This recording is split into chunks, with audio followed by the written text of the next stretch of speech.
तुम ठीक हो?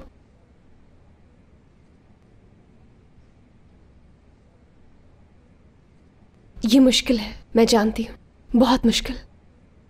चाहे जितना भी मुश्किल हो, मैं तुम्हारे साथ रहूंगी।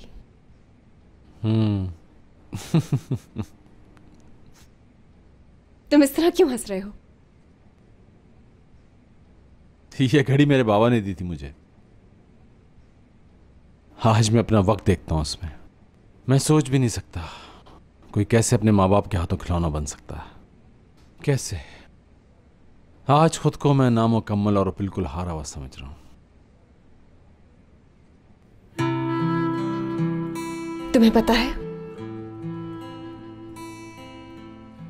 तुम मुझे बिल्कुल परफेक्ट लगते हो।